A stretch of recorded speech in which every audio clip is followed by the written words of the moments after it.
Hello, everyone, and welcome back to The Rundown, where we talk about 2A news and conservative views. I will be your host today, Craig DeLuz, coming at you from the West Coast, the left coast, behind the Iron Curtain, otherwise known as the Sierras. But once again, we all know I do not do this program by myself. That's right. My name is Mike Piwowarski, coming to you live from the East Coast. That's the coast with the most, from the co-host with the most here on The Rundown. 2A views, conservative news, and Craig, it's one of my favorite days of the week. Oh, yes, it is. It's raining tacos from out of the sky. Tacos, no need to ask why. Just open your mouth and close your eyes. It's raining tacos. It's raining tacos out in the street. Tacos, all you can eat. Lettuce and shells, cheese and meat. It's raining tacos. Yum, yum, yum, yum, yummity, yum. It's like a treat. Sorry. Yes. Gotta love Taco Tuesdays. It definitely peps up the weekend and gets us as we start to approach Hump Day. It definitely seems to get us over that hump. At least me, anyway. Yes, yeah, because it's like all right, it's still the working week, and here's the working man's food, but I could see the tequila on the horizon over the tacos. It is a reason to have maybe a little tequila and beer, and a little midweek adult beverages. There you go. There you go. Not that you need an excuse, but I kind of need an excuse. Yes, my excuses are stuff like I'm awake. I'm on the right side of the dirt. Might as well have one. That kind of stuff. Yeah. There you go. Well, we are here today. Now, I have to admit, for those of you who listened yesterday, I went back and I listened to yesterday's show, and I have to admit, I was dead tired by the time we got to yesterday afternoon, and I have to admit that the quality of the commentary was definitely not there yesterday, and I just to tell you, Mike, I missed you yesterday. Was it one of those days? Was it dragon, as I say, the old Chinese disease? You had dragon ass going on? Yes. So that was pretty much it. It was like, I am going to get through this show. And half the time, man, I was just talking about stuff and I'm like, I don't get these people. What is wrong with these people? Which is, by the way, what I normally say when I first read the stories. But usually I'm a little bit more cogent and have a little bit more substantive commentary to back up the incredulity. Yeah, those are great big words. They must be important stuff. So I'm happy that I'm sorry that it went bad. But I spent I just spent my entire vocabulary budget just then. There you go. And did that come from the Craig DeLuz for Congress budget or from the Rundown budget? Oh no, Craig DeLuz for Congress budget. We don't use big huge words. We use rather more simple words and phrases like make California great again. Vote now, vote often. Vote now, vote often. There you go. Stuff like that. There. Yep. There you go. Well, I spent yesterday on the road with my co-host from Arms Room Radio, for Earl, and we had to travel and visit sponsors, and we did not get done in time. I thought we were going to be back in time for the show, but they started throwing, dancing girls and stuff like that at us, so we had to stay and oblige them. So they must be pretty strong if they're throwing people at you. Well, these are, they live on the beach. They work out a lot. Must be nice. Yeah.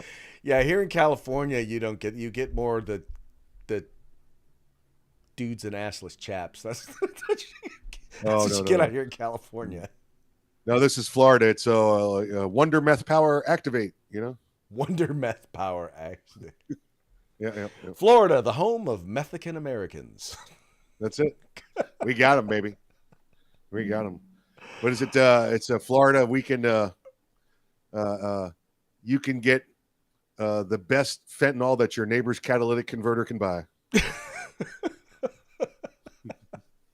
That's actually got a little bit of Northern California to it, to be quite honest. Oh, does it? Okay. Sorry about that. Yeah. Okay. All right, Mike. Well, hey, let's go ahead and get started. Before we do, let's go ahead and give a quick shout out to our sponsors.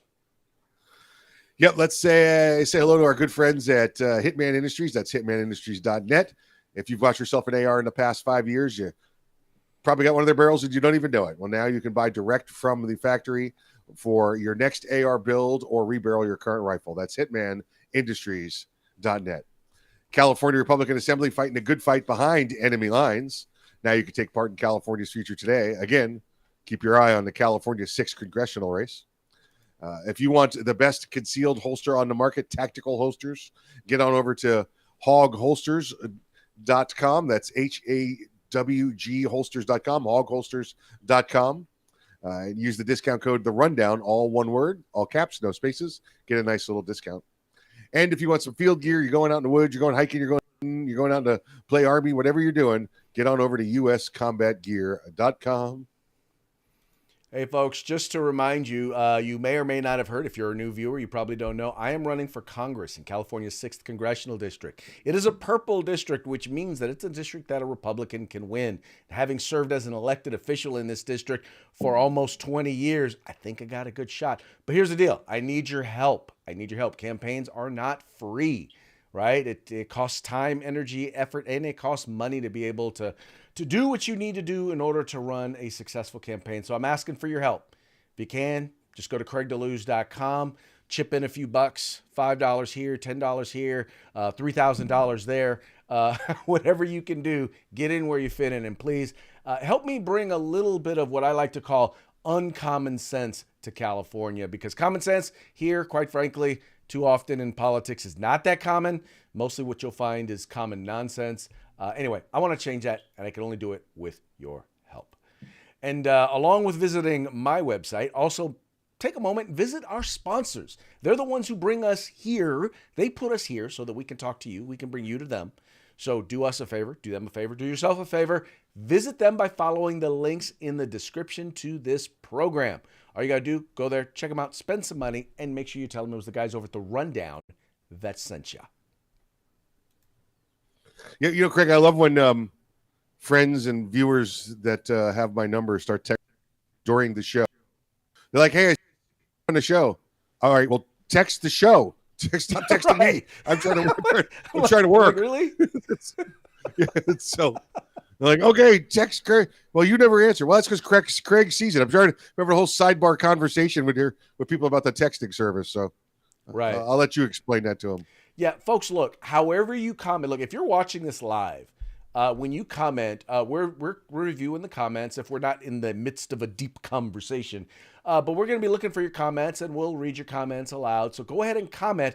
The only place where, if you're watching this live, where it won't come up, well, actually, we will be going back and forth to OpsLens. It's just I have to go to a separate place to review any comments that are placed at OpsLens. So, but if I see it and I can get to it, we will, we want you to be a part of the conversation.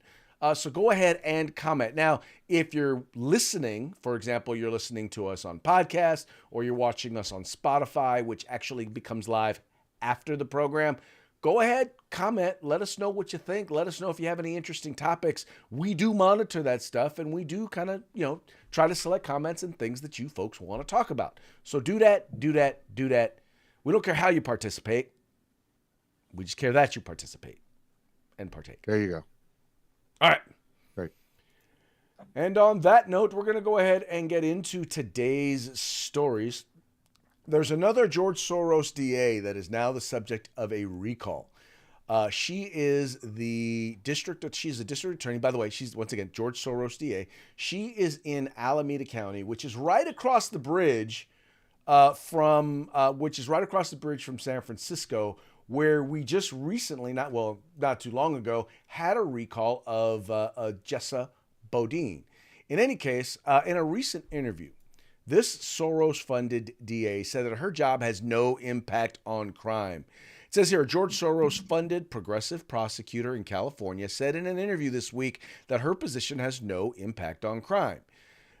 In fact, rather than reading her comment, I will let you listen to her comment for yourself. Family members of victims are saying that the decisions you have made are unfair to them, that sentences that criminals have been given are excessively lenient, and that perpetrators are favored over victims. What's your response to that? I feel definitely my heart goes out to the people who have lost loved ones in this community. So we at the District Attorney's Office are very, very committed to making sure that we're providing the best services. Some people are not able to actually appreciate the work that we do. The work of Pamela Price has been focused on progressive reforms, including alternatives to incarceration and not charging juveniles as adults. Now official paperwork to launch a recall has been filed. There are people who say that we are here because they don't feel safe.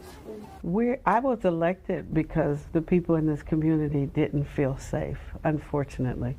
We know that crime under my predecessor was, pretty much exploding. The DA's role has really no impact on crime. All right, so let's be clear. She was elected because George Soros poured millions of dollars into her campaign in order for her to win. And when she said people didn't feel safe, it was because of largely the fact that, people didn't feel safe in general. She focused on the people who didn't feel safe because, they were committing crimes and they were afraid that the police were going to come and arrest them. That's who she was concerned about. Once again, this is a DA who, at the crux of this recall, is not a bunch of crazy, whacked out. It's not a bunch of conservative Republicans. There are Democrats who are seeking her recall, and it largely has to do with an instance where there was a shootout of two people shooting at each other in cars on the freeway, and a 2-year-old child was killed, was shot in the midst of this. And she refused to charge them with special circumstances, which could result in life in prison without the possibility of parole. Mike, it is just outrageous what this lady is doing. And, maybe I'm wrong, but I think that the idea of if criminals believe that they can commit crimes and there are no consequences when they commit those crimes, that's going to cause them to commit more crime. Yeah, very, very, very true. This woman, she should be charged with theft of oxygen. Listening to her talk, and I'm not trying to be hurtful or anything like that. She's clearly an idiot. All right, she has no understanding of the criminal justice system. However she got through law school, if she got through law school, it doesn't appear to be legitimate. She has no concept of how the law works. She is there taking up space. Like George Soros went out and found a piece of clay to stick in there to do what he wanted her to do, or what he wanted to do. That's what she's doing. She's got no concept of what's going on. The district attorney has nothing to do with the criminal justice system or crime. Oh, okay, good. Could you leave now? I mean, if you asked her where the bathroom was, she wouldn't know where it was. She's got nothing going on up there. I don't. Maybe she had some head trauma since law school. I don't know. Maybe the COVID really hurt her bad. I don't know. I do know that looking at all those video, Craig, that it seemed like almost everybody trying to recall her carrying a sign and walking around was African American. I didn't see any right-wing conservatives out there. I think you're right. This is the people, the victims of Alameda County saying, we want her gone. Right. The article at the Washington Free Beacon says, the CBS interviewer asked Price about families of victims who have accused her of being unfair and giving excessively lenient sentences for violent crimes. Several of Price's prosecutorial decisions have attracted controversy, including her move to give a plea deal to a teen linked to 3 murders that will give him just 7 years in juvenile hall. In that case, Price ignored the advice of the sheriff's office in Alameda County, which urged her to charge Sergio Morales Jaquez, now 18 years old, as an adult because of his extensive and violent criminal history within multiple jurisdictions. So, Mike, what we're talking about here is someone who, we're talking about repeat offenders are getting light sentences. And once again, that's the same thing that happened in San Francisco. It's the same thing that happened in LA. Um, and by the way, just so y'all know, and we'll probably be doing this as a topic tomorrow, but new study out that actually shows that crime and violent crime, even, and they're trying to say the crime is up in red states, but it's almost always driven in counties that are run by Democrats. Almost every case. In fact, crime in counties run by Democrats is in some cases threefold higher than those in the same states, counties run by Republicans. That goes to show you something. It goes to show you that the problem is the state may pass laws, whether those laws are too lenient or not, and in California they're too lenient, but it's the locals that enforce them. And when you put someone in place that doesn't take enforcing the law seriously, well, the criminals get the message that is an illegal business. That is a business-friendly state or county for crimes.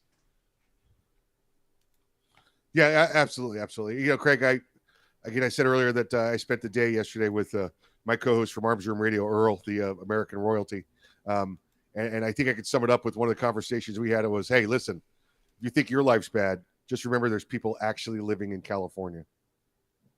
Yeah, well, there you go. Well, but by the way, it's not all parts of California because, as I just noted, there are places that are run by Republicans in California where the crime is so much lower, so much better. The quality of life is so much better than in the Democrat-run areas, right? Even, like I said, even in red states, it's the Democrat-run areas that are pushing, whether it's crime, whether it's unemployment, whether it's poor quality of education. It's almost always the Democrat-run counties that are driving those numbers.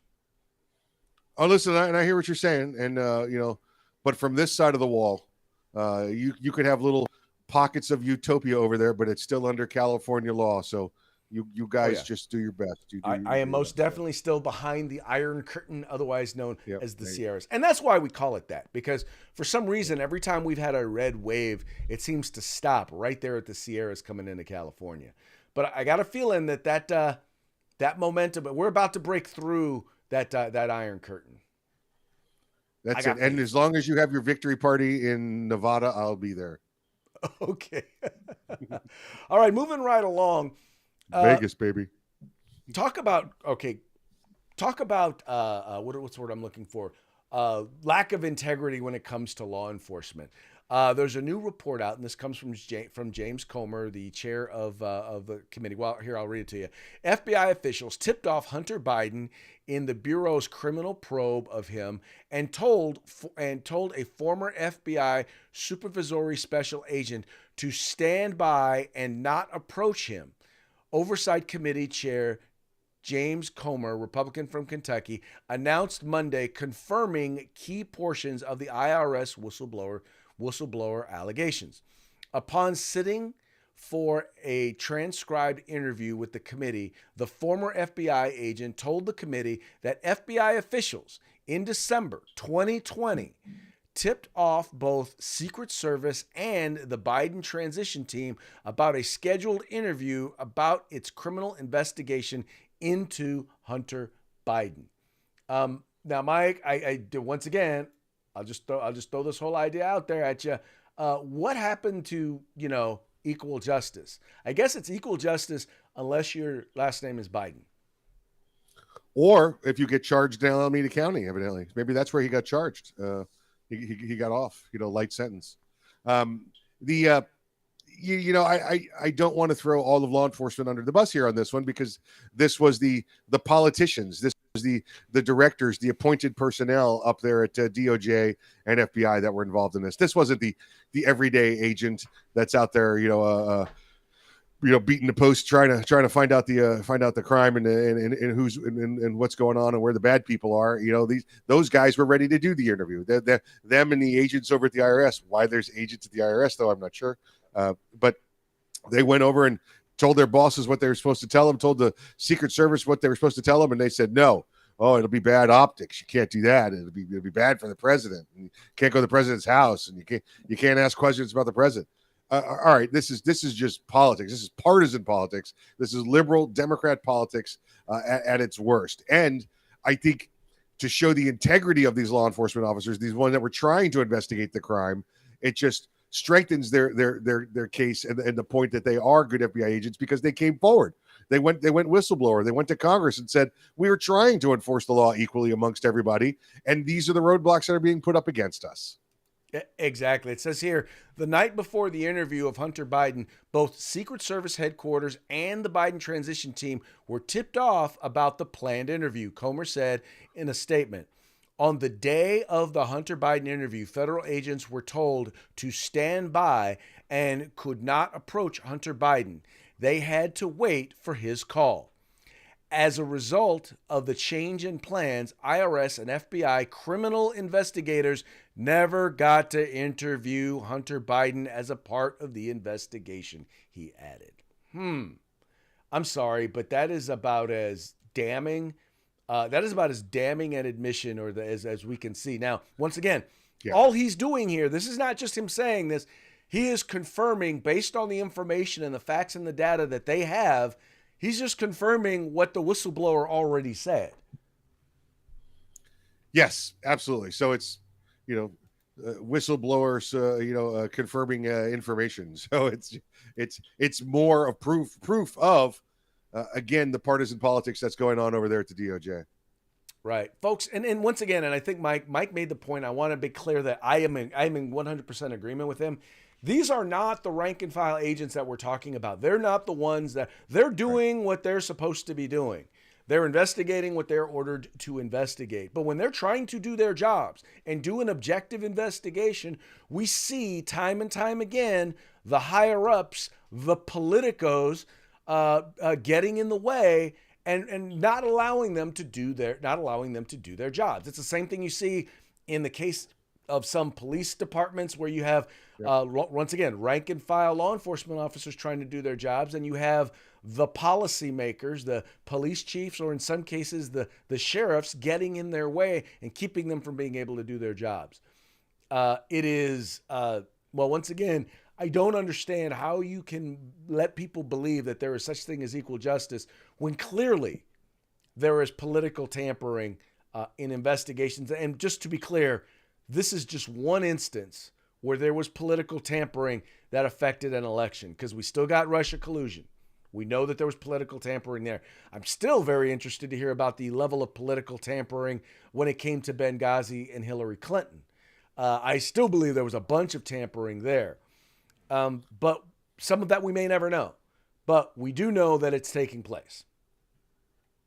Yeah, you're never going to hear any information about that. That's gone and buried about the Benghazi information. And I've spoken to people that were there. I've interviewed people that were there. You're never going to find out that information. That's gone. That went out the door with Hillary's server. It's gone.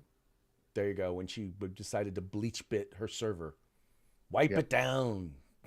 Yep. Oh, I didn't know. What difference does it make? Well, evidently, it doesn't make much difference to the Democrats as long as they can cover it up. Yep, exactly right. Yep. Talk about cover-ups. Bidenomics.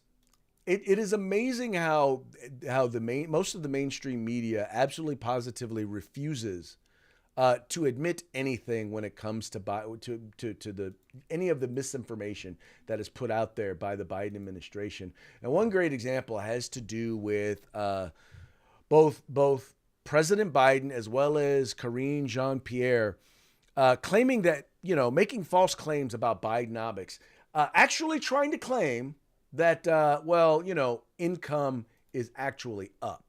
Check it out. On that, the president had a tweet out last night saying that real wages for the average American worker are higher than they were before the pandemic.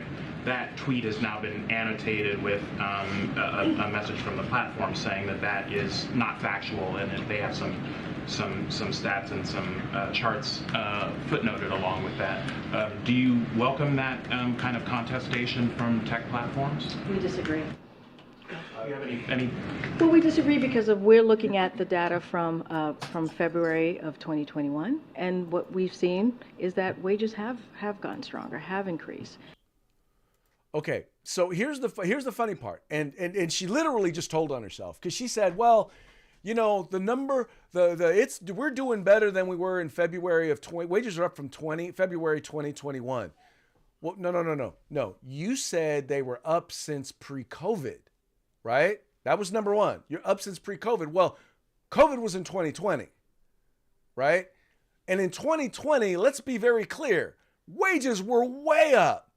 Prior to COVID, once again, Republican, whoever was president when COVID hit, the numbers obviously for wages, for household wages, was going to go down.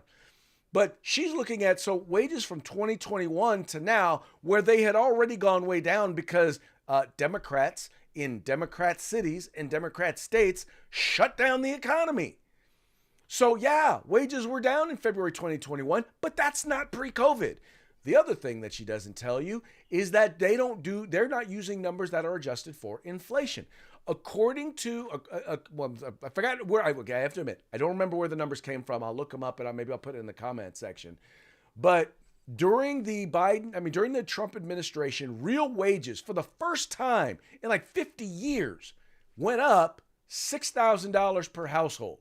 $6,000 per household. Yet under Joe Biden, they were down $4,000 per household. And those are just the facts. So she may disagree, but let's be honest, she's wrong.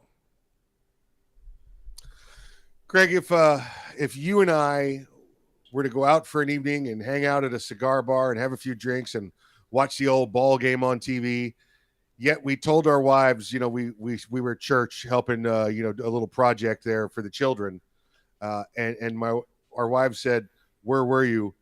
I would not refer them to KJP for the answer because the lies just come straight through with every word she says. You look at her and you go, "Wow, she's lying." I mean, and she's not even lying good. I mean, she's got the whole, "Hey, where's my sandwich?" And you're like, well, a raccoon came in the window and ate it and told me he liked it. And it's just such bold-faced lies that I don't know how the reporters in the audience are not throwing rotten fruit at her. I don't know how she gets by. Clearly, her numbers are lies, and maybe she got the COVID and she can't remember when the COVID was now, because I think that's a COVID side effect. Maybe she forgot it was in 2020 that it hit and the economy tanked because of the Democrats controlling the economy and stifling it. Maybe she forgot all of that, but it's the other point she forgets in all of this, Craig, is like, yes, okay, let's say we can excuse her numbers, right, and the dates, and as of 2021, salaries have slightly gone up. Let's compare that to what the economy's done, to what inflation has done. Let's compare that to the cost of living. All right, I got a 2% raise at work, and I only got a 20% raise in inflation. Hey, I'm positive numbers here. She's an idiot. Oh, well, they it's funny. They just pushed out a tweet that said inflation has gone down every month over the last year. Okay, so you said inflation has gone down. Have prices gone down? No, because inflation is the increase in prices. So a year ago, it was like 10%. The month after that, it was 9%. The month after that, it was 8.5%. And that's, by the way, year over year, prices going up. And they're even removing out the most volatile stuff like food, which is up like 15, 20%, or fuel, which is up 30, 40%. I mean, well, not 30. Anyway, it's up high, right? Yeah. They're literally cherry picking numbers in order to lie about the economy. But here's a number you can't cherry pick. When I walk out of the store with my basket full of groceries and I'm paying almost twice as much as I was not too long ago, you can't lie about that. Those numbers, you don't get to pick and choose those numbers. You don't get to pick and choose what I'm paying at the gas pump or what my electricity is costing me. All right. All of that, everything, all that stuff that has gone up. The fact that I used to be able to get, a Happy Meal for my granddaughter for $3 and now I'm paying $7. Yeah, no, you don't, once again, you don't get to cherry pick those numbers because those are the numbers I got to deal with every day. Yeah, no, absolutely right. Absolutely right. I did some grocery shopping this weekend. It appears as though the price of eggs have come down. So whatever the egg issue was seems to have been solved, but everything else is up. try and get anything else. So we got eggs under control, but the other 99 items in my basket were all up 30%. Outrageously crazy. Outrageously crazy. Yep. And speaking of outrageous, Hawaii is really working to try and solidify their reputation as the nation's most anti-gun state. And I got to tell you, they're doing a pretty darn good job. There's a story that's being done, or a story that was put out by our good friend, Mr. Cam Edwards over at Bearing Arms. And he's talking about how Hawaii's new public nuisance law aims to put gun makers out of business. And here's the idea, Mike. What they're trying to do is they're trying to use nuisance laws. So in other words, they're trying to say the product you create is a nuisance. And so because it is a nuisance, we can now sue you, right? Regardless of the fact that they've broken no laws, they're following all the laws of the state of Hawaii, they're following all of the laws, all of the federal firearms laws, yet and still they're seeking to then violate federal rules that basically say, yeah, if you're following all the rules and all the laws, you cannot sue a firearms manufacturer. And they're trying to be able to do it and be able to make it so that you can sue them on the state level or on the local level. And once again, the goal here, folks, is to put them out of business. They're not interested in responsible gun ownership. They're responsible in no gun ownership. And they realize they can't take away your right to own or possess a firearm, but they do say, well, you don't have a right to sell one. Yeah, this is the liberal Democrat thinking, right? The same way they did the we can't outlaw guns, we'll just outlaw ammunition, right? We'll just do that. It's gotta have micro stamp on the bullets, or you can't sell the bullets. Okay, and we know that the courts have said ammunition is part of firearms, otherwise it'd be useless. So, yeah, this is like Cam said there. This is designed to put them out of business. This is not designed to legally put them out of business. This is designed to put them out of business. They're going to be charging them with or alleging, certain violations of this new public nuisance law, ones that we know. Listen, if Hawaii said this today and I got it to the Supreme Court tomorrow, it would be tossed out. Unfortunately, there's several layers of courts in between there, and we know can take up to 10 years sometimes to get to the Supreme Court when it's a Second Amendment issue. It's designed to drive the gun owner, the dealer, the gun manufacturer out of business with costs. They are not a bank. Unlike what most people believe around the country, just because you own a small business doesn't make you a millionaire. It makes you an average worker. And they're going to spend every dime they have to try and stay in business, eventually losing that fight, because every time you get close, they're going to come back with another one of these allegations, and you're going to have to pay that lawyer and those court fees more money. And in the end, will you get what you should have had? Will you get restitution? Will you get recognition to have your business back? Maybe, but it's not going to take that long, because they're going to put you out of business, because they're going to bankrupt your bank account.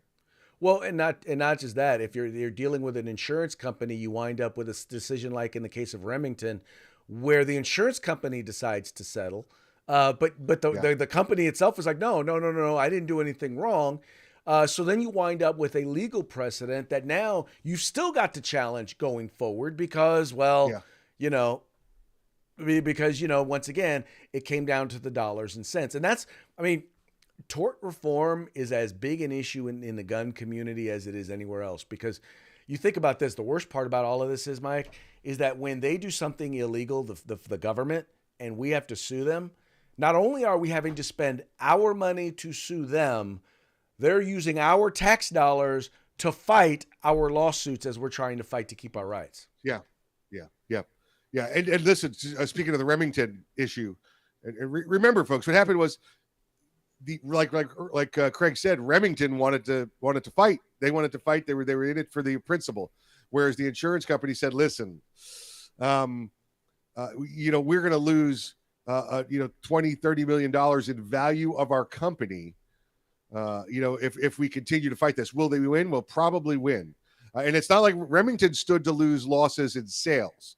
Right. The insurance company stood to lose loss in overall value, because they did their analysis. We're going to be seen as defending those that they allege, are killing people. We don't want to be seen that way. It's a $30 million loss in value to our insurance company. Let's settle for $14 million right now and come out ahead. And that's what they did. Exactly. So anyway, hopefully the challenges to these laws will be fast tracked to the Supreme Court. And I will still continue to say that when they do something like this that clearly is a violation of a specific ruling, that the Supreme Court, I mean, a specific opinion as put forth by the Supreme Court, I think there ought to be consequences. Yeah, just saying. Absolutely. That brings us all back around again to absolute immunity versus qualified immunity for public officials. Exactly. And speaking about bringing us around, we have now gotten around to our parting shots, brought to you by Hog Holsters. Go to hogholsters.com. Get your Hog Holster today by using the discount code The Rundown. All caps, no spaces. Get your Hog Holster today. All right. Well, let's Craig, see. Okay, this first one. Now, you know that two the more. Supreme Court is... I'm sorry? I sent you 2 more, and I want you to trust me and just believe that they're okay to air on here without viewing first. Yeah, you forget I know you. Okay, we'll see if we can get them plugged in. The first one we have here is, that student loan debt, the Supreme Court has already told the president, student loan debt, nope, you don't get to do that. You don't get to do it by executive order. So he decided to go ahead, and he's now going to pass a $39 billion thing where he's going to forgive some student loan debt. Well, you want to describe this one for the folks for me? Actually, I can't. I've never seen those movies. Oh, wow. Okay. So this is it's got a donkey that looks like Smeagol. It looks like from Lord of the Rings, and he's got the canceled student loan debt thingy there, and he's looking at it and he's saying, "My precious." See, I knew I'd never seen those movies because I saw the My Precious, and I hear that quote dropped all the time, and I'm like, I don't know what you're talking about. Oh, Mike. What are we gonna do with you, Mike? Anyway, Vegas. We'll go Vegas. We'll go to Vegas. Okay. All right. Yeah. All right. Well, here's another one for those of you who are saying, you know what, it's time for Joe Biden to go. He needs to be impeached. I want you to remember this. How close are we to this close?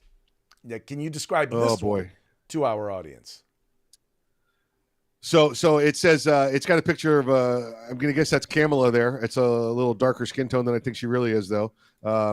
She's on the left behind the podium, and it says President of the United States, and it says how close are we is the question, and the answer is a stumbling Joe Biden, and there's a target on the ground next to him, and Joe is stumbling, almost ready to hit that big bald head of his on the ground there. So he's almost out, almost done.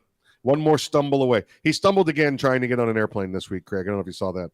He stumbled again. I did not see that. Okay. Yep. Trying to get up on Air Force One and stumbled again. I don't know how he's stumbling when he gets on aircraft. He's getting all these naps while he's in these briefings. He should be well rested. You would think. All right, this next one. This is Sesame Street in Washington, D.C. I thought this was one of the most clever memes that I have seen out there. It is frigging hilarious. Here you've got, this is Sesame Street. So you've got you've got KJP there. Yep. Holding her little binder of lies.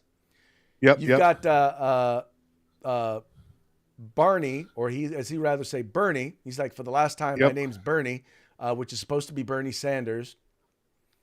You got Ernie, which is basically, you got the tall dude there. Oh, I'm sorry. I'm trying to remember, which one is Bert and which one is Ernie? Bert is the taller one. Ernie's the shorter one. Okay. All right. So his name is Bernie down there. And then you've got Fetterman as Bert. Yes. Talking into a banana, and he's going, hello, Ernie, and Bernie's going, no, it's Bernie for the last time. It's Bernie. Oh, it's Bernie here. It's Bernie. And then you got Hunter as the count. You got Hunter as the count there doing the 8, 9, 10% for the big guy. Now, are you sure that isn't supposed to be Biden himself? It might be Biden, might be Hunter. Same thing. It's a Biden. It's a Biden. Okay, let's see here. This next one. All right, this is the first one from our good friend Mr. Mike that we're going to go ahead and put up. Says, stop complaining about your life. There are literally people living in California. Yep, there you go. The rest 59 or 49 states just went, you're right. You're right. You're right. You're right. You're right. And Yeah. here's the other one. I'll let you describe this one. Well, this is just a dude playing a dude, being another dude. What's his name? Robert Downey Jr. Yeah, Robert Downey Jr. in Tropic Thunder, and it says, by the way, folks, if you've never seen that movie, he played a black dude in that movie, and it says, me showing up to the California Department of Reparations to pick up my $200,000 check. No, let us be clear. He played a white dude who was playing a black dude in the movie. Yes. Yes. And as long as the Coke memes are still coming, we've got this one. It says, was that the Breaking Bad guy? White House security isn't what it used to be. You've got Walter White there walking out with what appears to be a bag of cocaine. And well, he's a Hollywood legend, so he's got free reign at the White House. Yeah. Right. Well, and you know our motto on this story. Cocaine is a hell of a drug. Oh, we miss you, Rick. Cocaine is a hell of a drug. All right, folks. Well, it's been fun, but it's almost time to go. And before we do, we have to make sure to give a shout out to our sponsors. So, Mikey, take it away. That's right. HitmanIndustries.net, HitmanIndustries.net. You can get barrels in rifle or pistol caliber, any length you want. Soon to come, Glock barrels. That's HitmanIndustries.net. California Republican Assembly fighting a good fight behind enemy lines. Now you can take part in California's future today. And don't forget the California 6th congressional race. And if you want some awesome going to the woods gear, some going to field gear, some hiking gear, hunting gear, whatever it happens to be, check out uscombatgear.com. That's right, folks. Please take a moment, visit our sponsors, let them know that we sent you. Have a good time. Anyway, that's going to be it for today's program. We appreciate you tuning in. We appreciate you liking and sharing the program and encouraging your friends to do the same. We will be back tomorrow on Hump Day. Till then, Auf Wiedersehen.